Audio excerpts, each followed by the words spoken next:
वेळ देणं गरजेचं भाऊ, नाहीतर आपलं कसं आहे, आलं की दंदन दंदन वाचायचं, काय वाचायलो माझा मला माहिती नाही. बाहेरच्या राज्यातले मुलं महाराष्ट्रात येऊन धमाकूळ घालताय आणि आपलं पोरगे 90-70 घेऊन तिकडे देसाड घेऊन पळायला लागलं, नुसतं इकडे तिकडे मायबापासोबत भानगडी करायला लागला. लक्षात राहू द्या बाबा, जेव्हा पॅरलल असेल, असं जेव्हा पॅरलल असेल तर मिनिमम पोटेन्शियलची, जेव्हा अँटी पॅरलल असेल अँटी पॅरलल समजलं का? स्ट्रेट वायर मध्ये होत नव्हतं, आर्बिट्री असा असा असा असा कसाही असू शकते, कसा असा असा असा असू शकते, असा असा असा असा असू शकते, असा असा असा कसाही असू शकते.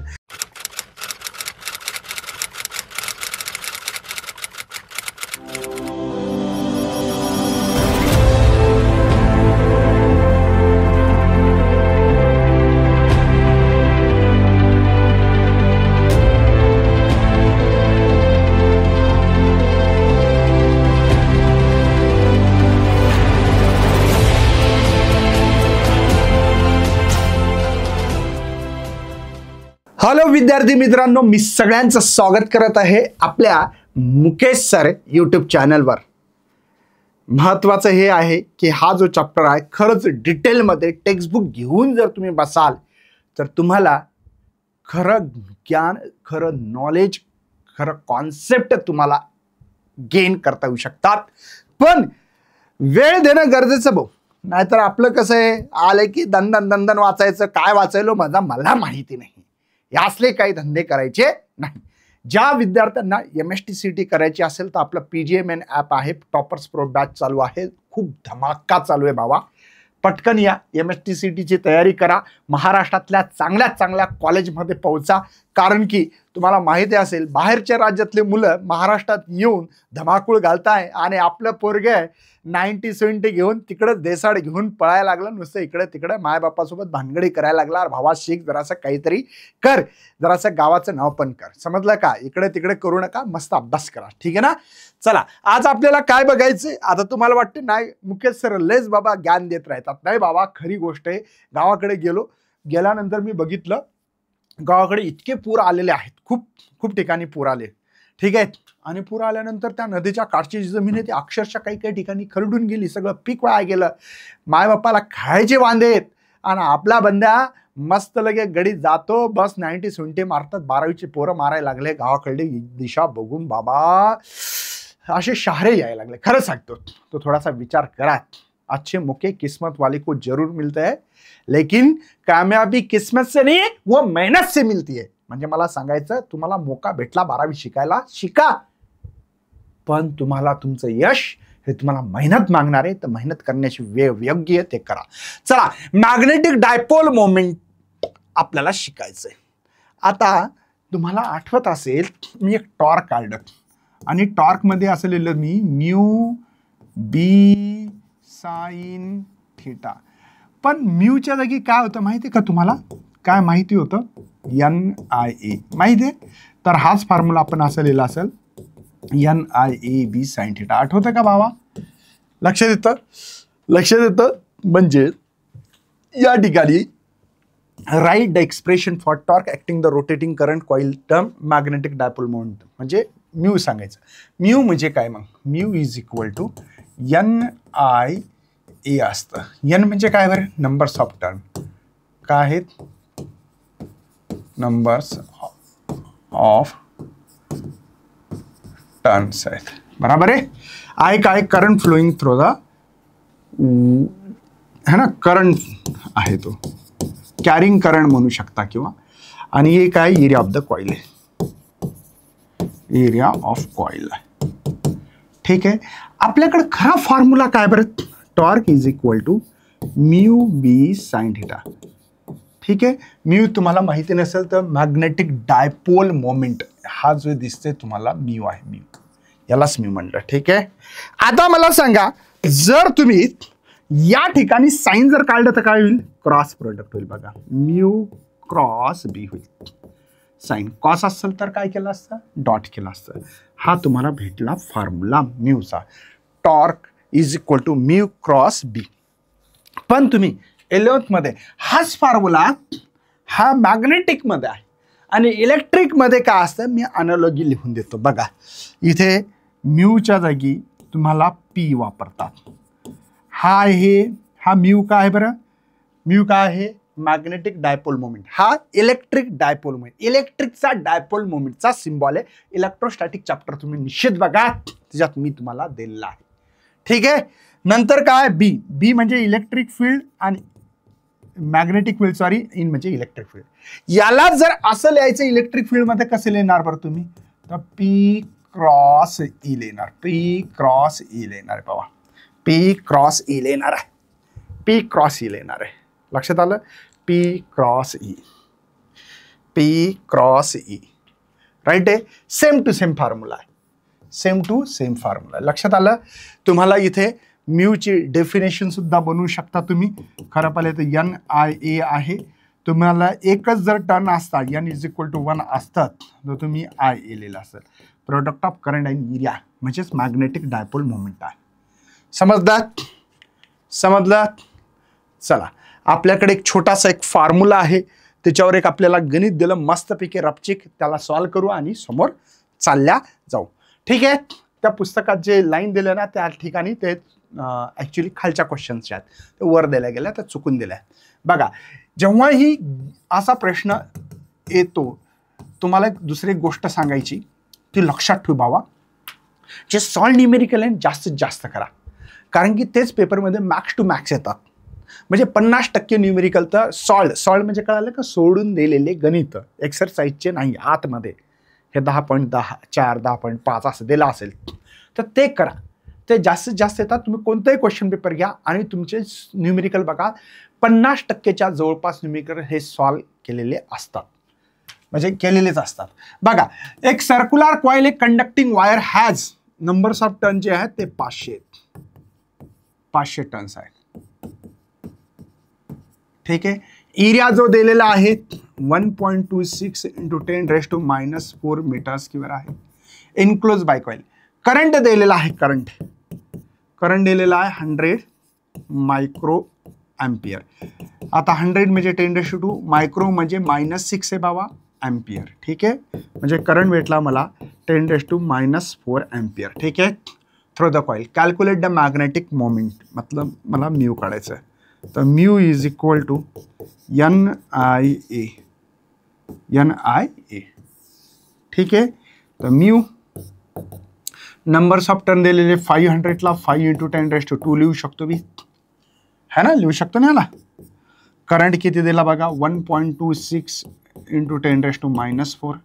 आणि एरिया किती दिला होता? एरिया आहे का? हा. मग करंट राहिला 10⁻⁻⁴. हे लक्षात येतं का बाबा? बघा, N नंबर्स ऑफ टर्न आहेत. हे बी मला वाटतं एची व्हॅल्यू टाकल्या गेली आणि नंतर हे टाकलं गेलं. ठीक आहे. चला, मल्टिप्लिकेशन्स करा. सोपं एकदम साधा कॅल्क्युलेशन्स आहे. 5 × 30, 3, 5 2 10 3 13, हातचा आला होता 1, 5 1 5 आणि 1 6. तर इथं पॉईंट यायला पाहिजे होता. हे झाले 8 8 म्हणजे 10⁻⁻6 असं उत्तर यायला पाहिजे होतं. पहा बरं, 6.3 तुमच्या पुस्तकात आलं का उत्तर? तुम्हाला जसं लिहायचं तसं लिहा. माझं जसं लिहायचं तसं लिहिलं मी. ठीक आहे. तर इथं जे युनिट काय येईल बघा, आय म्हणजे करंटचं युनिट अँपियर आहे आणि ए इज द एरिया, एरियाचं मीटर स्क्वेअर आहे. हे तुमच्याकडे उत्तर यायला पाहिजे होतं. ठीक आहे. मार्क कसे भेटतात तुम्हाला पुन्हा सांगतो. गिव्हन डेटाचे मार्क नसतात. गिव्हन डेटा फॉर्म्युल्यामध्ये पुट करण्याचे मार्क आहेत. फॉर्म्युला पुट करण्याचे मार्क आहेत. याला बिलकुल एक सुद्धा मार्क नाही. इथून हा जो डेटा दिसतो याला एकही मार्क नाही. मार्क इथे आहेत अर्धा. हा गिव्हन डेटा याच्यात पुट केला म्हणून अर्धा मार्क आहे.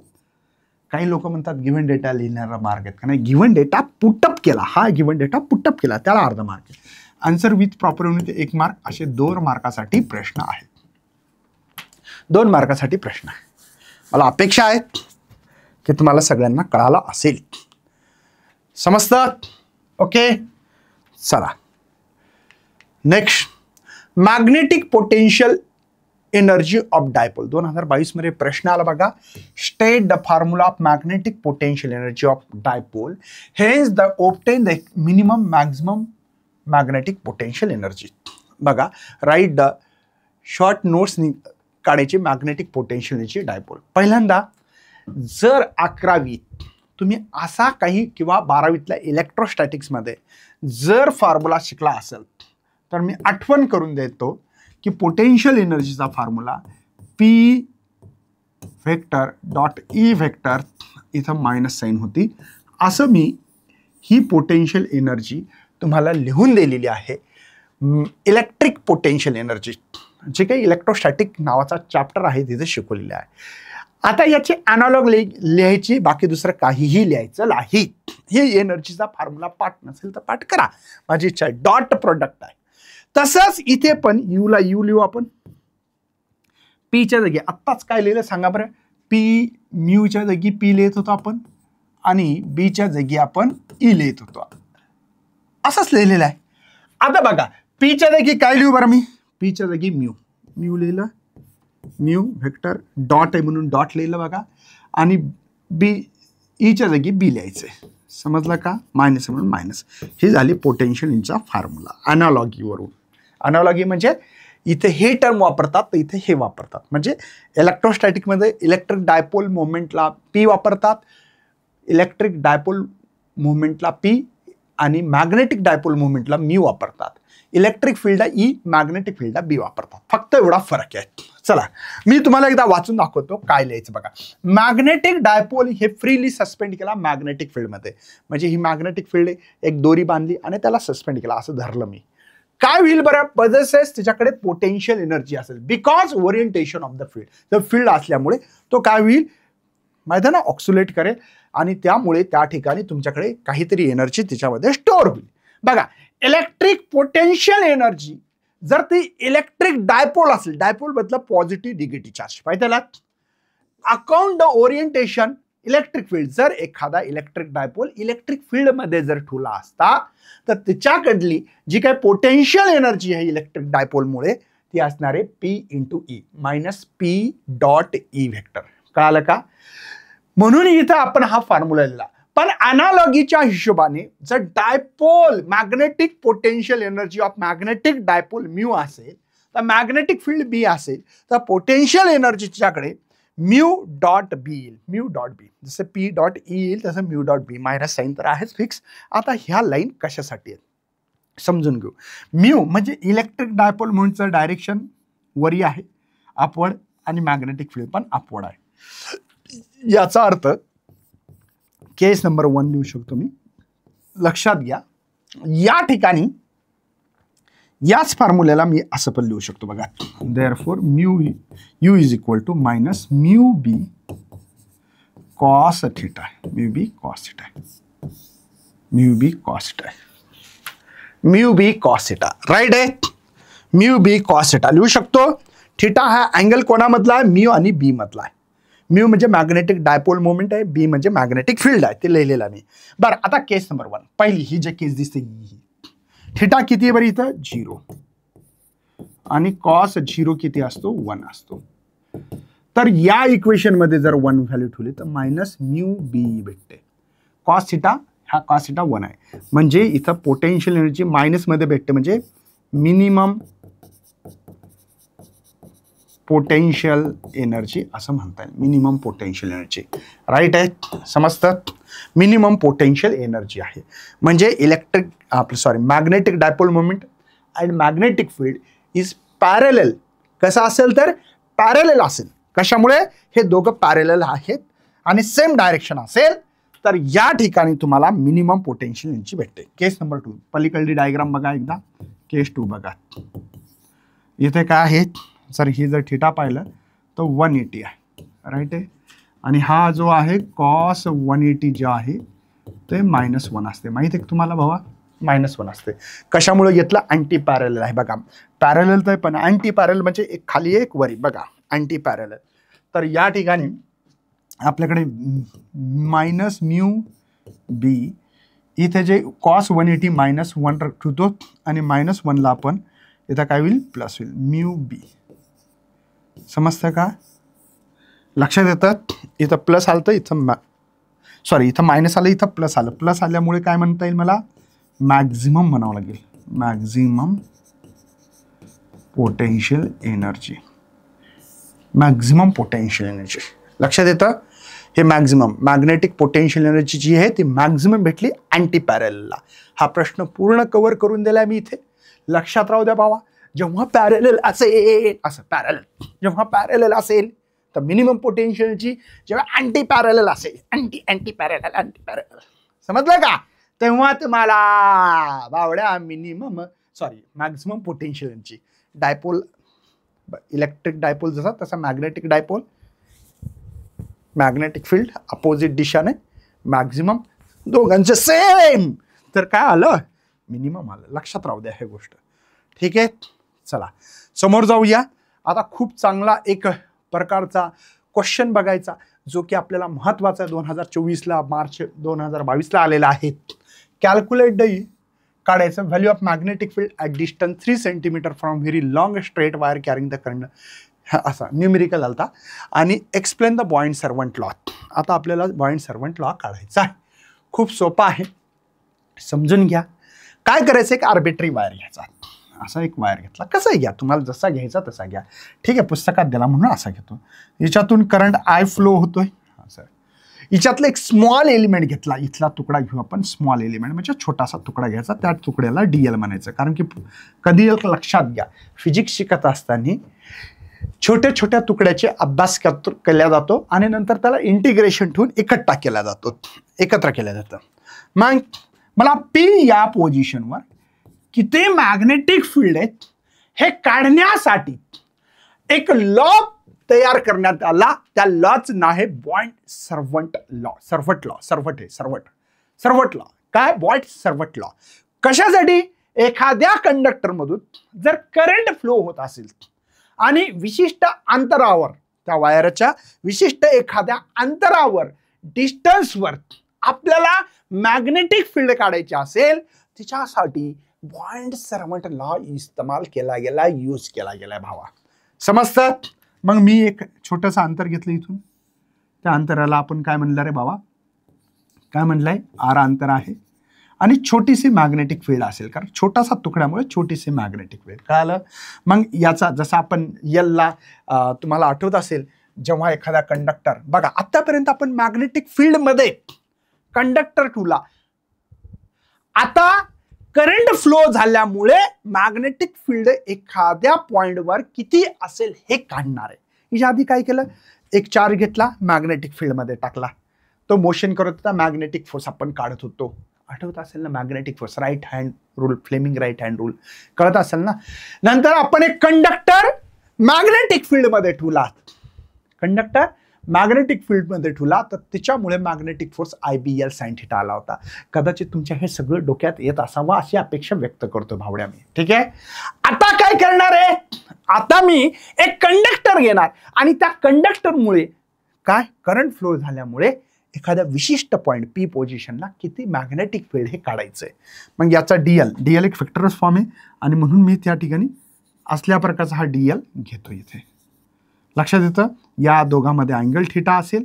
लक्षात आलं का, काहीतरी थिटा अँगल असेल. ओके, आणि ही मॅग्नेटिक फील्ड बघा आतमध्ये आली, ही मॅग्नेटिक फील्ड. ऍक्च्युली हे क्रॉस इथं पाहिजे होतं इथं. ठीक आहे, मला असं वाटतं. चला मग ही जी काही छोटीशी DBI मॅग्नेटिक फील्ड आहे, ही डिपेंड आहे एक तर या कंडक्टर मधून किती करंट फ्लो व्हायला, करंट किती आहे, जितका जास्त करंट तितकी जास्त मॅग्नेटिक फील्ड तयार होऊ शकतो. ठीक आहे, नंतर कंडक्टरचा तुकडा किती आहे, DL, हे महत्वाचं आहे. DL तुकडा किती आहे, DL, हा DL. नंतर अँगल किती आहे दोघांमधला, त्याला साइन थिटा म्हणला आपण. आणि अंतर जितकं जास्त दूर तितकी मॅग्नेटिक फील्ड कमी कमी होईल. इथं जास्त असेल बघा, मी वेगळा मार्कर वापरतो, इथं जास्त असेल A वर, B वर थोडासा कमी असेल, P वर कमी, आणखीन इकडे गेलं तर कमी कमी कमी होत जाणार. म्हणजे इथं युनिव्हर्सल स्क्वेअर लॉ असं म्हणतात. त्याचं नाव काय बाबा, युनिव्हर्सल स्क्वेअर लॉ. हा महत्वाचा आहे, लक्षात येतं. IDL sine theta divide by R square, IDL sine theta divide by R square, IDL sine theta divide by R square. ठीक आहे, DB is directly proportional IDL sine theta divide by R square. मग मी इथे DB लावलंय. ठीक आहे, equal to लिहायचं असेल तर कॉन्स्टंट वापरावं, जसं ग्रॅव्हिटेशनमध्ये G वापरलं, इलेक्ट्रोस्टॅटिक फोर्समध्ये 1/4πε0 K वापरलं, कॉन्स्टंट टर्म्स आहे. तशी इथं एक कॉन्स्टंट टर्म्स आहे म्यू नॉट बाय 4 पाय ही कॉन्स्टंट वापरलेलं आहे. IDL sine theta divided by R square हाच तुमचा बॉइंड सर्वंट लॉ आहे. आणि हा बॉइंड सर्वंट लॉ तुम्हाला यूज केला जातं कशासाठी? एखाद्या कंडक्टरमधून, आर्बिट्ररी कंडक्टर आहे कसाही असू शकतो, याचा यूज करून आपण वेगळ्या कंडक्टरमधून करंट फ्लो करून बघू आणि त्याचा एक स्पेशल फॉर्म्युला सुद्धा काढू. ठीक आहे, काही टेन्शन घेऊ नका. आता माझं काय म्हणणं आहे, एखाद्या कंडक्टरमधून जर करंट फ्लो होत असेल तर विशिष्ट एखाद्या पॉइंटला किती मॅग्नेटिक फील्ड आहे हे काढण्याचा फॉर्म्युला आहे mu not 4 pi IDL sine theta divide by R square. Honestly पाठ करायचं, मी तुम्हाला इथं भाऊ पाठ होईल इतक्या जबरदस्त तरीकेने शिकवण्याचा प्रयत्न करतो. अर्थही समजून सांगितला. बघा स्टेटमेंट पण सांगतो आता. बघा according to the Biot Savart law magnitude of magnetic field म्हणजे DB, हा DB इज प्रोपोर्शनल, लिहिलं प्रोपोर्शनल टू द करंट हाय एलिमेंट म्हणजे DL and inversely proportional to the square of distance. Inversely proportional, sin theta लिहित नाही तिथे, पण inversely proportional to the square of distance. हा तुम्हाला स्टेटमेंट लिहायचं आहे, फॉर्म्युला लिहायचं आहे. कोणी जर म्हणलं सर मला वेक्टर फॉर्ममध्ये दाखवायचं आहे, आता ही डायग्राम म्हणजे ती डायग्राम आहे, फक्त मी हिला काढून दाखवायची असते जेणेकरून तुमचे कॉन्सेप्ट क्लिअर व्हावा, माझ्यासोबत डायग्राम काढावी ही अपेक्षा असते म्हणून काढलेली असते. ठीक आहे, बरं. आता मी काय करतोय, या ठिकाणी DB, ठीक आहे, म्यू नॉट याचा वेक्टर फॉर्ममध्ये त्याचं डायरेक्शन आपल्याला तर माहीत आहे, इनसाइड येईल. बघा अशी इथे इनसाइड मॅग्नेटिक फील्ड येईल ना. म्यू नॉट 4 पाय जर असं बिन ठेवलं तर चाललं असं IDL है ना sine theta divide by R square. आणि हे R unit vector. Unit vector कशासाठी दाखवलंय तर हे आहे डायरेक्शन दाखवण्यासाठी R युनिट. पण या R युनिट वेक्टरचा अर्थ असा असतो R है ना a vector having unit magnitude. Vector having unit magnitude म्हणजे वेक्टर घ्यायचा आणि डिवाइड बाय मॅग्निट्यूड. म्हणजे फॉर एक्झाम्पल मला असं सांगायचं, याचा अर्थ काय असतं सांगतो मी. याचा अर्थ असा आहे, एक तर मॅग्निट्यूड सांगायचं आणि डायरेक्शन पण. याचा अर्थ मॅग्निट्यूड अँड डायरेक्शन हे दोन्ही सांगतं. म्हणजे सांगावं लागेल इथे मला की R वेक्टर जर असेल तर 5 I कॅप, म्हणजे याचा अर्थ असा आहे 5 मीटर अंतरावर, पण X axis I unit vector X ॲक्सिससाठी वापरतात, जे Y साठी आणि Z K साठी. तर इथं कळालं मला मॅग्निट्यूड 5 आहे सेंटीमीटर जे काय असेल ते, आणि डायरेक्शन I कॅप आहे. आणि याचा अर्थ फक्त मॅग्निट्यूड आहे, म्हणजे फक्त 5 मीटर जे काय असेल ते 5 मीटर 2 मीटर, कोणीकडे डायरेक्शनची काही घेणदेण नाही, हे त्याचा अर्थ आहे. पण जर या इक्वेशनवरच्या पुटअप जर केलं तर तुमच्या लक्षात येईल वेक्टर फॉर्ममध्ये DB इज इक्वल टू बघा म्यू नॉट बाय 4 पाय इथे IDL साइन थीटा हे R होईल आता, आणि हा R स्क्वेअर हा R होईल, पण हा वेक्टर फॉर्ममध्ये लावावा लागेल. हा लक्षात राहू दे. ओके, हे कसं आलं तर हे R युनिट वेक्टरची व्हॅल्यू लिहिली. बघा DB वेक्टर फॉर्ममध्ये लिहितो, बाकी काय नाही. इतकं तर समजून सांगितलं जात नाही, पण मी सांगत असतो. बघा इथं तर हा आहे, इथं DL वेक्टर साइन असल्यामुळे क्रॉस आणि R वेक्टर. लक्षात येतं का कसं केलं तुम्ही? ओके, समजलं ना. साइन काढल्यामुळे क्रॉस केलं, क्रॉस प्रोडक्ट केला, आणि इथं काय होईल R क्यूब. तुमच्या पुस्तकात असं लिहिलं का एकदा चेक करा. म्यू नॉट 4 पाय बघा लिहिलं असेल असं, mu not by 4 pi IDL cross R divide by R cube. R cube कुठून आलं तर हे तुम्हाला एक्सप्लेनेशन दिलं. हा तुमचा बॉइंड सर्वंट लॉ आहे. ठीक आहे, याच बॉइंड सर्वंट लॉचा उपयोग करून आता आपल्याला करायचं काय तर लक्षात राहू द्या. आता फार सोपी गोष्ट आहे. याचा उपयोग करून एक स्ट्रेट वायर घेतला. वायर कळतं ना, आपल्या घरामध्ये वायर असतं का नाही, तो वायर घेतला असा, आणि त्या वायरमुळे एखाद्या पॉइंटवर P पॉइंटवर किती मॅग्नेटिक फील्ड असेल स्ट्रेट. पहिला स्ट्रेट करंट फ्लो होत नव्हता, स्ट्रेट वायरमध्ये होत नव्हता. आर्बिट्ररी असा असा असा असा कसाही असू शकतं, कसा असा असा असा असू शकतं, असा असा असा असा असू शकतं, असा असा असा असा कसाही असू शकतं. आता इथं तसं नाही, आता असं सरळ, आता सरळ आहे बाबा, लक्षात घे, सरळ काढायचं आहे. ठीक आहे, आणि या सरळ वायरमुळे एखाद्या पॉइंटवर किती मॅग्नेटिक फील्ड असेल हे आपल्याला काढायचंय. प्रश्न कसा असणार बघा, derive the expression for magnetic field at point near infinite long straight wire. Infinity wire किती आहे, दूर असा, कसा वायर आहे? वरी चालला तर दूर, खाली दूर, इकडं पण कुठपर्यंत? इन्फिनिटी पर्यंत. ठीक आहे, बघा काय म्हणू शकता? शो द लॉंग वायर घ्यायचा ज्याची लेंथ एल आहे, हे फेकायचं. कसं लिहा? याला अर्धा मार्क पडत असतो, काही बंधन नाहीये. कोणत्याही प्रकारचं तुमचं ग्रामॅटिकल पार्ट चेक केला जात नाहीये म्हणून घाबरू नका, मस्त लिहा. म्हणा काय म्हणायचं? Show the long wire length L. We want to calculate. काय कॅल्क्युलेट करायचं? Magnetic field. कुठली करायची? पी ठिकाणची. बघा, I want to calculate the magnetic field at a point P. ठीक आहे, which at the perpendicular distance R from the wire. हे distance कसं परपेंडिक्युलर घ्यायचं वायरचं डिस्टन्स. कळतं बाबा?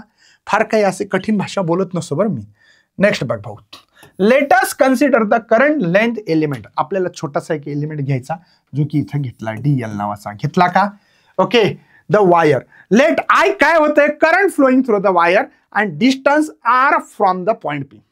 या डीएल एलिमेंट पासून या पी पोझिशनचं अंतर काय घेतलं आपण? आर घेतलं. ठीक आहे, याला product of I D L ला आपण करंट एलिमेंट म्हणतात. करंट आहे आणि डीएल छोटासा एलिमेंट आहे म्हणून current element. I current passing through the wire. आता कसं लिहिसाल म्हणा? डोळे लावावर, इमानदारीनं. आता किती इमानदार आहेत बघ तुम्ही मुलं. ठीक आहे, ऑनेस्टली पुस्तकात मध्ये पेन ठेवा, झाकून ठेवा, डोळे लावा आणि म्हणा. कसं म्हणसाल? पहिल्यांदा कसं म्हणसाल? शो हा the long wire of length L. ठीक आहे, लिहिलं एवढंच लिहा आधी फक्त. नंतर काय म्हणायचं? We want to calculate the magnetic field at a point P. केलं? And current flowing through the wire is I.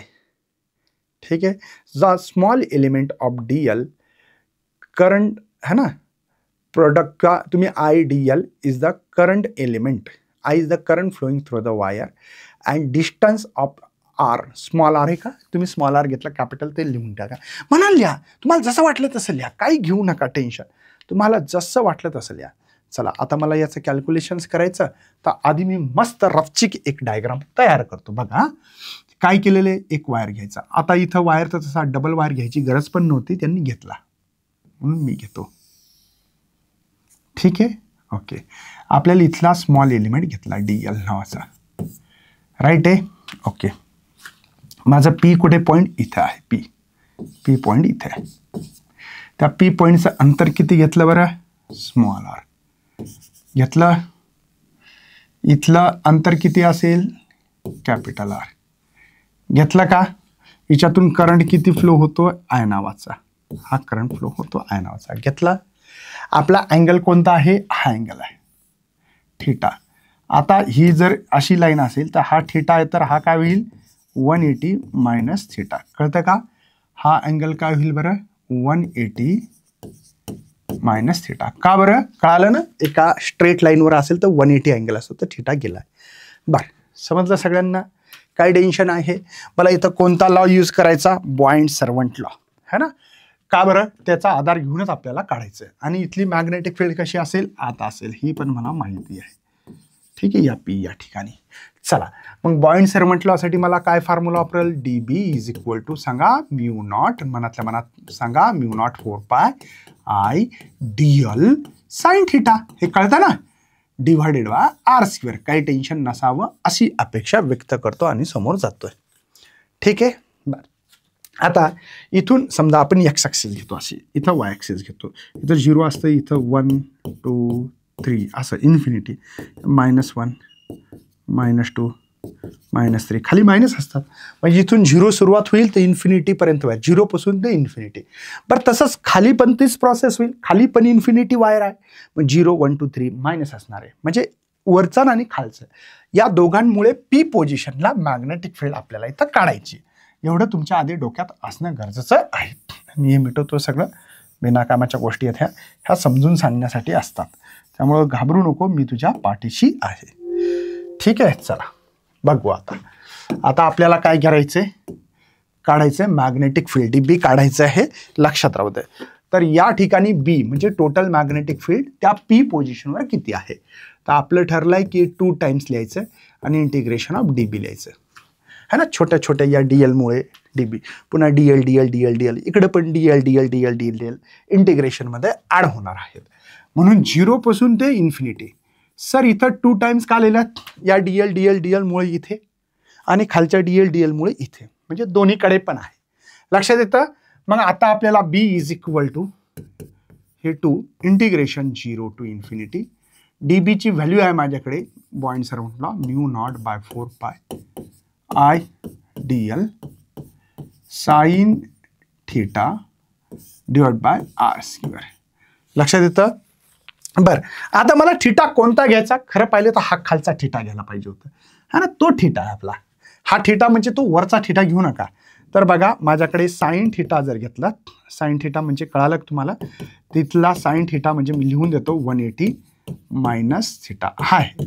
बरं, साइन थीटा म्हणजे काय बरं, अपोजिट साइन, आणि हा हायपोटेनियस आहे आर.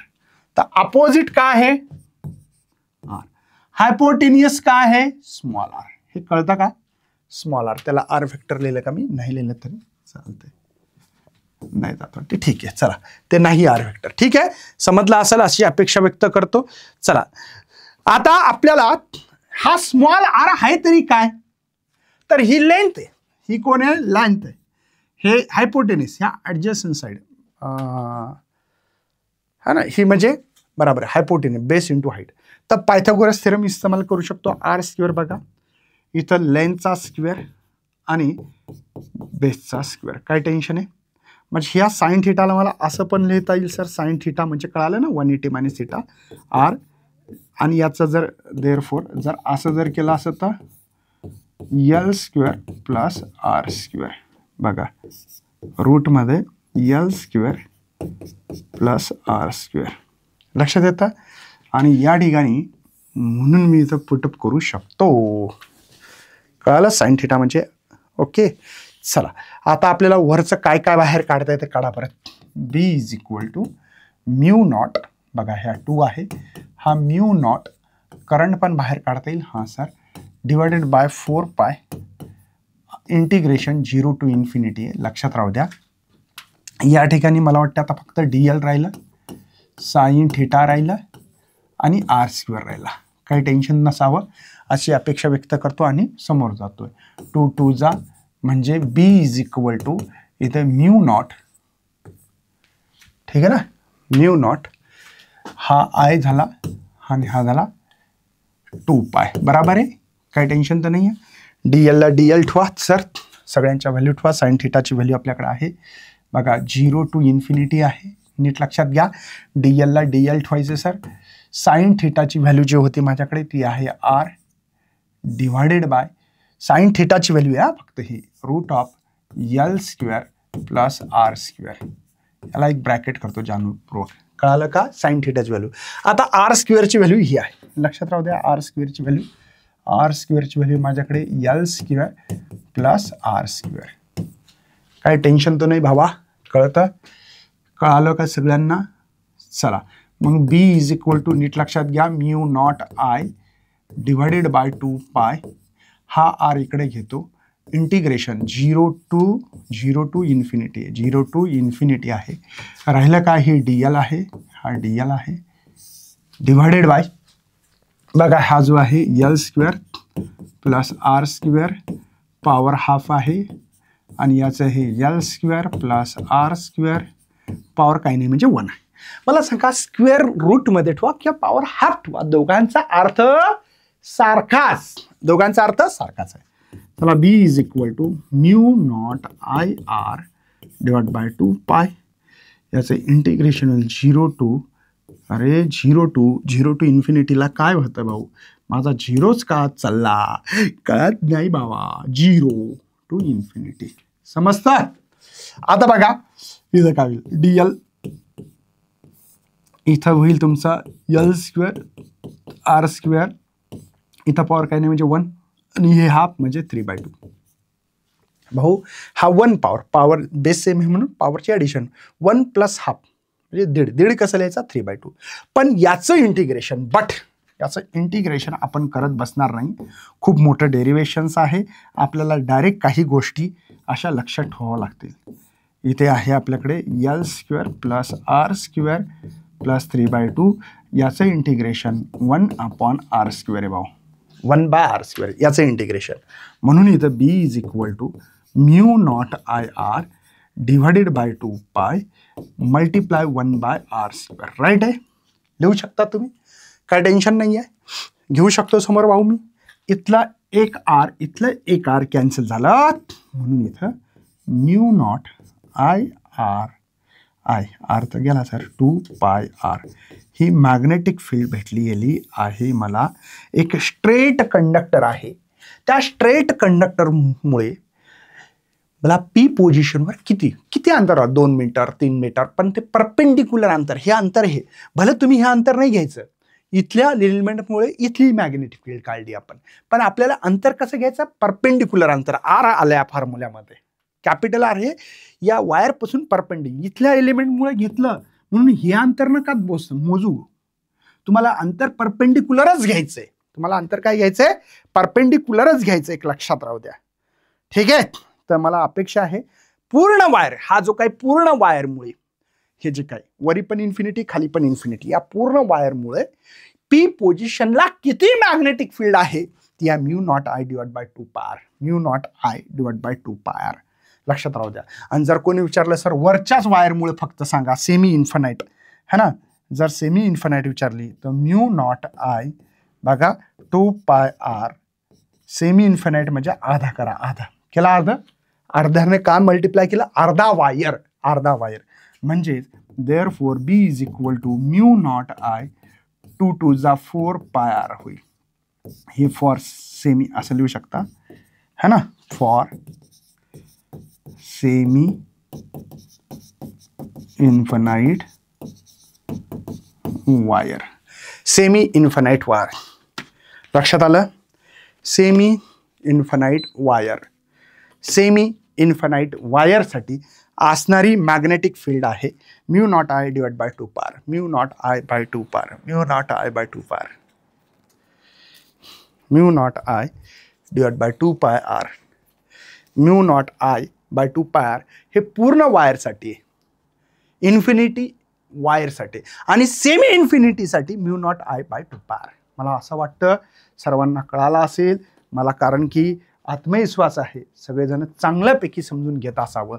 एवढं डेरिवेशन मनाने खूप लिहायचं नाही, थेरी हिच्यावर नाही डिपेंड, थेरीला अर्धा मार्क डायग्राम आणि थेरी लिहावं लागेल तुम्हाला फक्त है ना. काय लिहायचं, इन्फिनाइट वायर है ना, लेंथ L असं जे काही म्हणा लिहायचं थोडंसं है ना. R is a perpendicular distance, magnetic field find to the point P, okay लिहायचं. DL एलिमेंट आहे, current flowing through the wire is I. म्हणाला जसं लिहिता येईल तसं लिहा, काही टेन्शन घेऊ नको बाबा. मी तुम्हाला पुन्हा सांगतोय टेन्शन घ्यायचं नाही. पुन्हा एकदा एक तुमच्यासाठी शेअर नाही म्हणता येईल, थॉट म्हणता येईल, मोटिवेशनल आहे है ना. अच्छे रिजल्ट लाने के लिए बातों से नहीं रातों से लड़ना पड़ता है. अच्छे रिजल्ट लाने के लिए बातों से नहीं रातों से लड़ना पड़ता है. बनू नका मी करून दाखवतो, करून दाखवा, रात्रंदिवस अभ्यास करा, प्रॉपर प्लॅन बनवा. तुमच्या माहितीसाठी इथं कुठे टाईम नाही लिहिला, रात्रीचे 12 वाजतात, 1 वाजो 2 वाजो, मी कधीही रेकॉर्डेड लेक्चर आहे ना, कारण की मला लाईव्ह लेक्चर आहे, मी कॉलेजला लेक्चरर आहे. कॉलेजचं लेक्चर, यूट्यूबचे लाईव्ह लेक्चर जे ॲप APJMN हे झाल्यानंतर रेकॉर्डेड बनवतो रात्री बेरात्री. कशासाठी, मुलांनी प्रत्येकानं अभ्यास करावा ही अपेक्षा व्यक्त करतोय, आणि लांबलेलं भाषण पटकन आवडतं येतोय. आणि इथंच मी माझं हे सेशन संपवतोय. येणाऱ्या काळामध्ये खूप छान लेक्चर येणार आहेत, फक्त सपोर्टची गरज आहे. बाय, जय हिंद, जय भारत, जय महाराष्ट्र. Bye bye.